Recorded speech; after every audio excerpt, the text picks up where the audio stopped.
Every bedroom in my parents' house was taken, except one. The garage.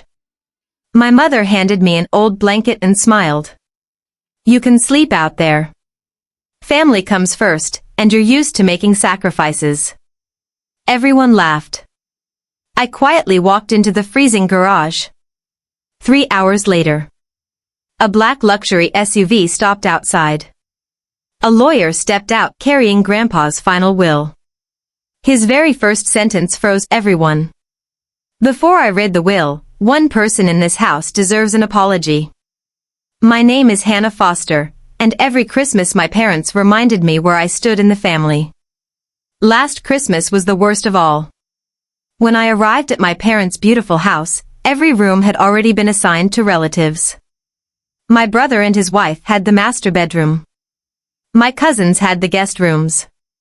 Even my aunt's dog slept inside the warm laundry room. Then my mother handed me an old blanket. Sorry, Hannah, she said with a smile. You'll have to sleep in the garage. Family comes first, and you're used to making sacrifices. A few relatives laughed. I forced a smile and quietly carried my small suitcase into the freezing garage. It smelled of old boxes and dust, but I refused to complain. As I looked through the small window, I watched everyone enjoying Christmas dinner without me. Just before midnight, headlights appeared outside the house. A black luxury SUV slowly pulled into the driveway. I had no idea. Grandpa's lawyer had just arrived with a sealed envelope that would change my family's Christmas forever. The front door opened, and the warm laughter inside the house suddenly faded. A tall man in a charcoal gray suit stepped inside, carrying a black leather briefcase. Good evening, he said politely. I'm Mr. Thomas Reed, attorney for the late William Foster. Everyone immediately stood up. My father smiled. Perfect timing. We were just celebrating Christmas. The lawyer nodded but didn't smile. I'm afraid this isn't a social visit. I've been instructed to deliver Mr. Foster's final will tonight. My mother glanced toward the garage and whispered, Hannah can hear it tomorrow. Mr. Reid looked directly at her.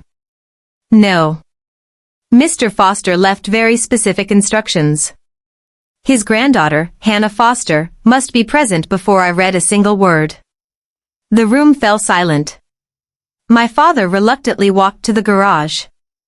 When he opened the cold metal door, he looked at me awkwardly. Hannah.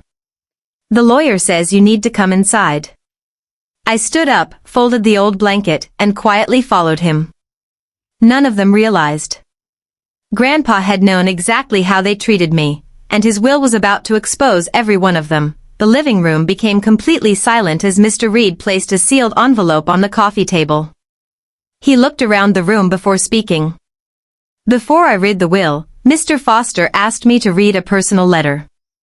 He opened the envelope. If Hannah is not sitting comfortably with the rest of the family, stop reading immediately.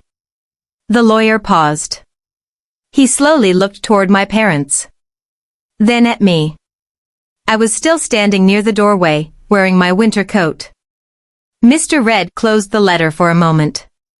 It appears Mr. Foster expected this. My mother's face turned pale. My father quickly pulled out a dining chair. Hannah, please, sit here. I quietly sat down without saying a word. The lawyer continued reading.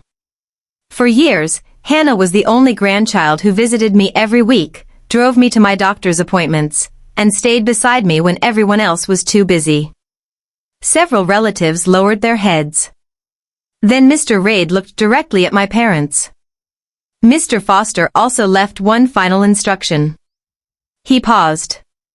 No inheritance will be discussed until the Foster family explains why Hannah was sleeping alone in the garage on Christmas Eve.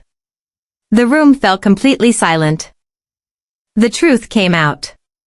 No one answered. My father stared at the floor. My mother nervously twisted her wedding ring. Finally, my father cleared his throat. We ran out of bedrooms. Mr. Red slowly shook his head. Mr. Foster anticipated that answer. He opened another envelope and removed several printed photographs. The first showed 2 empty guest bedrooms upstairs. The second showed a home office with a perfectly made sofa bed. There was more than enough space, he said calmly. Mr. Foster hired a caretaker to take these photos 3 days before Christmas. The room filled with whispers. My aunt looked at my parents in disbelief. So Hannah was sent to the garage, by choice?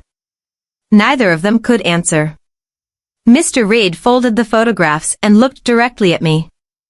Mr. Foster wrote one final note about this. He read aloud.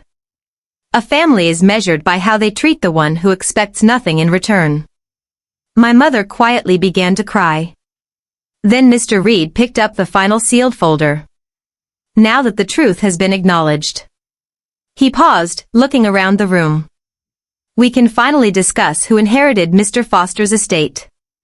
Mr. Red slowly opened the final folder and adjusted his glasses. According to Mr. William Foster's final will. The room became silent. My beach cabin, investment account, classic truck, and all remaining savings will go to. He paused. My granddaughter, Hannah Foster. A loud gasp echoed through the living room. My brother jumped to his feet. What? That's impossible. My mother shook her head. Dad promised the family everything would be shared. Mr. Red calmly slid the signed will across the table. No, ma'am. Mr. Foster made this decision 6 months before he passed away. He looked at everyone before continuing. He also left a personal statement. Mr. Red unfolded another page. I am not rewarding Hannah because she is family. I am rewarding her because she showed me love when no one else had time for me. My father covered his face with both hands. The room fell completely silent. For the first time, everyone understood that Grandpa hadn't left his estate to the richest grandchild. He had left it to the kindest one. No one spoke for several moments. The Christmas tree lights blinked quietly in the corner while everyone stared at the will. My father slowly stood up and walked toward me. Hannah, he said softly. I failed you. I kept asking you to sacrifice for everyone else, but I never asked what you needed. My mother wiped away her tears. I was so worried about making everyone else comfortable. I forgot about my own daughter. I looked at them calmly. I never wanted Grandpa's money. I only wanted to feel like I belonged. Those words broke the silence. My brother walked over and handed me the old blanket from the garage. I'm sorry, he whispered. You deserved a bedroom, and a family that treated you better. I smiled gently and folded the blanket. Grandpa already gave me the greatest gift. The courage to know my worth. Outside, snow quietly covered the driveway. For the first time in years, I felt warm inside. Because I finally understood something Grandpa had always believed. Real family isn't defined by the house you sleep in. It's defined by the love and respect you receive inside. 1 year later, Christmas felt completely different. This time, I wasn't sleeping in the garage. I was hosting Christmas dinner at Grandpa's beach cabin, the home he had left to me. The fireplace was warm, the table was full, and every chair was ready before a single guest arrived. When my parents walked through the front door, my mother quietly handed me a small gift. Inside was the old garage blanket, carefully folded with a handwritten note. No daughter of ours will ever sleep alone again. I smiled and hugged her. Not because the past had disappeared, but because people had finally chosen to change. Before dinner, I looked at Grandpa's framed photograph above the fireplace. Thank you, I whispered. His greatest gift had never been the cabin or the inheritance. It was teaching me that real wealth isn't measured by houses, money, or possessions. It's measured by the love, respect, and kindness you give even